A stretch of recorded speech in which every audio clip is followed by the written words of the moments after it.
네, 안녕하세요. 네, 경영학 강의를 담당하고 있는 이인호라고 합니다. 예, 만나서 반갑습니다. 오늘 저는요, 딱 단 얘기 안 하고요. 딱 경영학 얘기만 하겠습니다. 예. 사실은 이제, 이 경영학이라는 과목이라는 것이 이제 농사 시험에 가진 특성을 좀 보면 조금 위치가 애매하긴 합니다. 특히 1차 과목 같은 경우에는 대부분의 과목들이 전부 다 법학 과목으로 돼 있어요. 예, 리갈 마인드를 물어보고 있는 거고, 거기에 선택 과목으로 경영학 한 과목이 들어와 있는 거예요. 근데 이 경영학을 또 무시할 수 없는 것 중에 하나가 뭐냐면, 2차 과목으로 가면 또 경영학 중에 한 과목인 인사, 노무, 관론이 필수 과목으로 들어가 있고요. 그다음에 또 경영조직론이 선택 과목으로 들어가 있습니다. 그리고 이제 그러다 보니까 아무래도 1차 시험 경작하고 경영 선택 과목 중에 경영을 선택하시는 분들이 상대적으로 좀 많은 것 같긴 하거든요. 예. 근데 일단 어떤 말씀을 좀 오늘 이 자리에 전 드리려고 하는 거예요요. 그 경영학이라는 것을 어떻게 그 접근, 뭐 공부하셔야 되는지에 대한 그런 순서적인 측면들. 그러니까 경영이 어떻게 생겨 먹은 건지 그런 것들에 대한 전체적인 이제 생김새가 생겨지면 조금 더 이해하기가 쉬워지시는 거잖아요. 그리고 이제 그 말씀을 드리면서 1차 시험에서 또 2차 시험하고 어떻게 연결되어 있는지에 대한 것들, 그런 것들을 좀 말씀드리는 시간을 가지도록 하겠습니다. 예. 그럼 이제 그 경영학이라는 분야는요, 사실 그 안에 들어오면 이것저것 좀 여러 가지 세부적인 분야들이 있어요. 근데 그런 이유 때문에 많은 분들이, 특히 이제 경영학을 한번 접해보지 않으신 분들은 경영학에 대해서 어떤 생각들을 많이 하시냐면 조금 이제 그 그나마 좀 완곡하게 얘기하면 백과사전, 예. 조금 직설적으로 얘기하면 잡학, 예. 이라는 말씀들을 많이 하시는데요. 사실은 뭐 경영이라는 것이 생각보다 백과사전이나 잡학적인 성격을 가지고 있지는 않습니다. 그러면 어떤 느낌이 있는 거냐면 일단 일반적으로 경영 처음 하실 때요. 어떤 부분을 좀 먼저 하셔야 되는 거냐면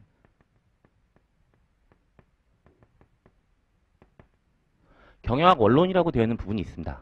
예. 그럼 이제 이 경영학 원론은 어떤 내용들을 담고 있는 거냐면 좀 유치한 이야기가 될 수도 있을 것 같긴 한데 여러분들 영어 공부 제일 먼저 하실 때는 뭐 하셔야 되는 거예요?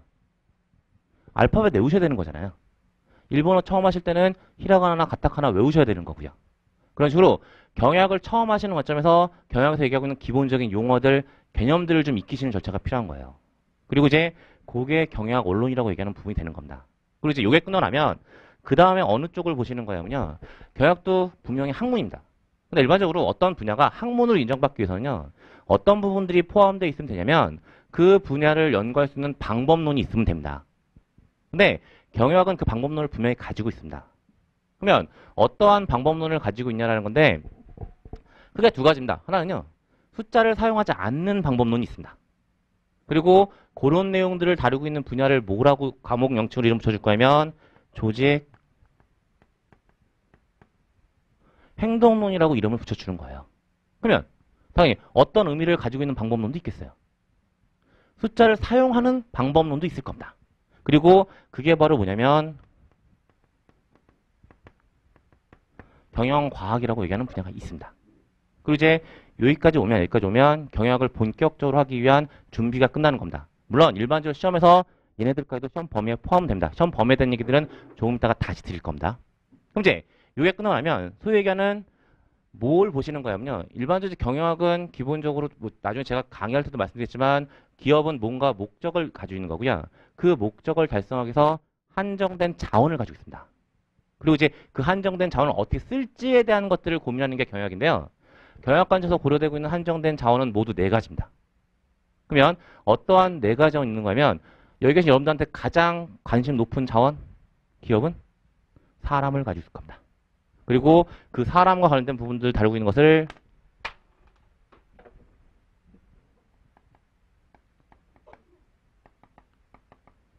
인적 자원 관리라고 이야기하는 거고요. 그 외에 어떠한 자원도 있냐면 원자재라는 자원을 가지고 있어요. 그리고 그 원자재라는 자원을 다루고 있는 문제를 생산 및 운영 관리라고 이야기하는 부분이 있는 거고요. 다음에 세 번째, 기업은 상품이라는 자원을 가지고 있습니다.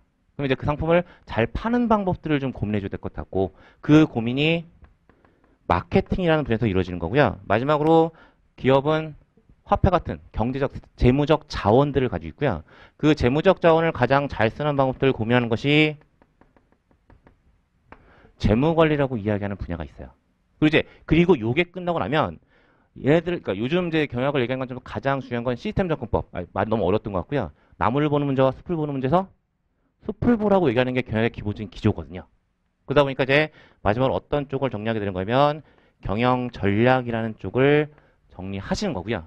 이게 기본적으로 경영학이 접근돼야 되는 순서가 되는 거예요. 근데 여기에 이제 뭐가 붙기 시작하는 거냐면 얘네들을 전체적으로 백업해주는 분야들이 좀 붙기 시작하는 거예요. 그리고 그 가장 대표적인 분야가 바로 뭐냐면 여러분들 너무나 특히 이제 농사 시험 준비하시는 분들 너무나 싫어하시는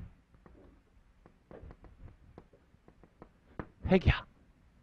그 다음에 경영 정보 시스템이라고 얘기하는 MIS라고 얘기하는 것들이 이제 백업 형태로, 그러니까 서포트한 형태로 붙는 거고 이게 전체적인 경영학이고요. 일단 시험 범위상으로는 이게 노무사 1차 시험 경영학 결혼서의 시험 범위예요. 물론 이렇게 말씀드리면 너무 양이 많아 보이긴 하는데요. 사실은 좀 쪼개놔서 그렇지 시험 목상 양이 이렇게 많지는 않습니다. 예. 어쨌든 요게 전체 시험 범위가 되는 거거든요.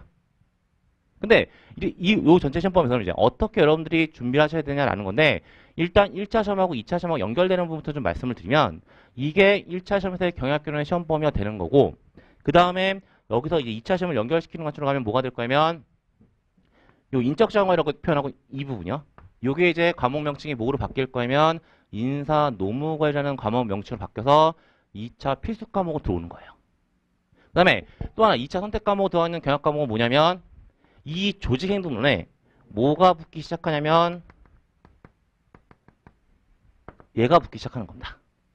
얘가 붙으면서 어떠한 과목을 만들어 놓고 있는가 하면 경영조직론이라고 이야기하는 과목을 만들어 놓고 있는 거예요. 그래서 이제 2차 시험에서 경영과 관련된 과목은 필수 과목으로서 인사 노무관이라고 얘기하는 것과 선택 과목으로서 경영조직론이라고 얘기하는 두 과목을 가지고 있는 거거든요.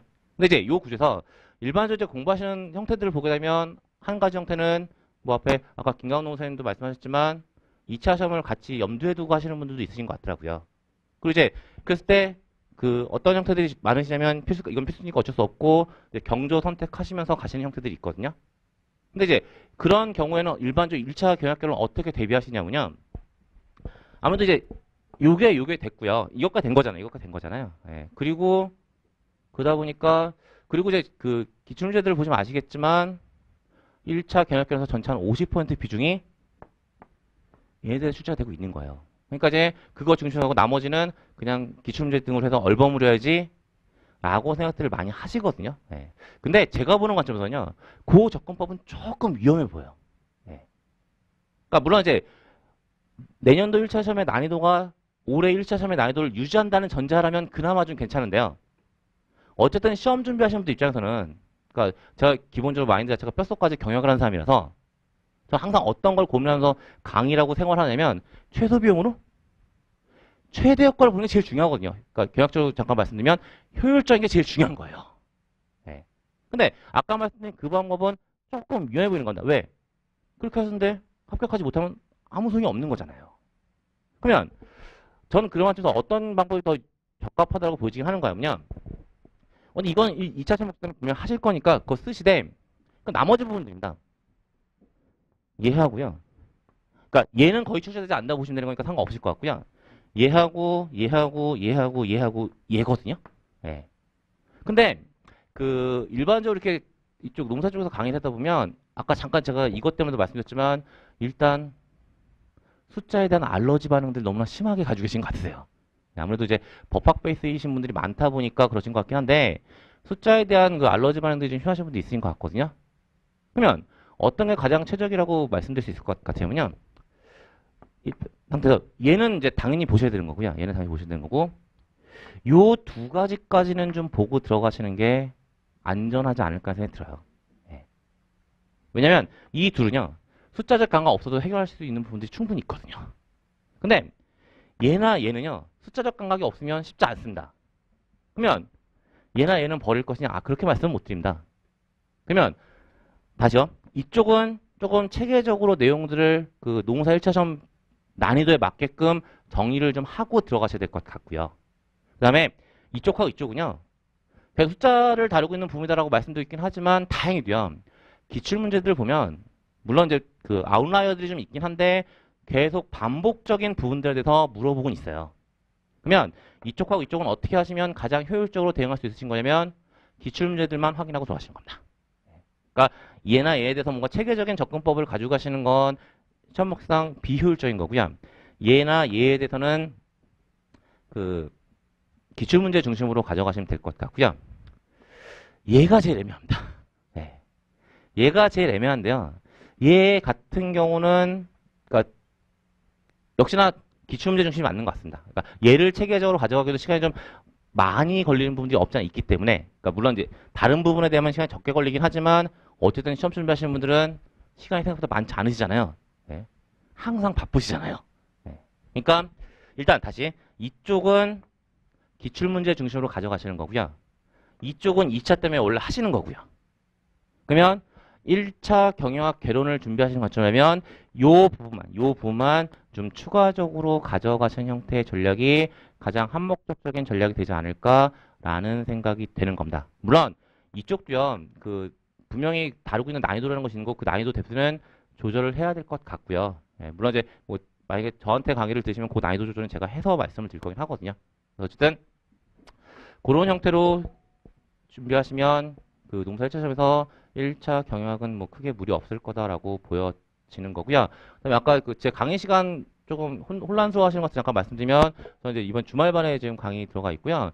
경영학개론 총 12회 진행할 겁니다. 12회 진행하면서 1월 5일 금요일입니다. 1월 5일 금요일, 그러니까 1월 5일 개강하면서 금요일, 토요일 6시 30분부터 10시까지 해서 금토에서 총 6주입니다. 6주에서 총 12번 강의 진행할 계획이니까 참조하시면 될 것 같고요. 그다음에 마지막 한 가지만 더 말씀드리면, 사실 제가 개인적으로요, 관상을 좀 볼 줄 압니다. 예. 관상을 좀 볼 줄 아는데요. 이게 쭉 관상을 보니까요, 네. 여기 계신 분들이요, 합격의 법원과 같이 하시면 분명히 내년에다 합격하실 것 같습니다. 네, 저는 물러갑니다. 감사합니다.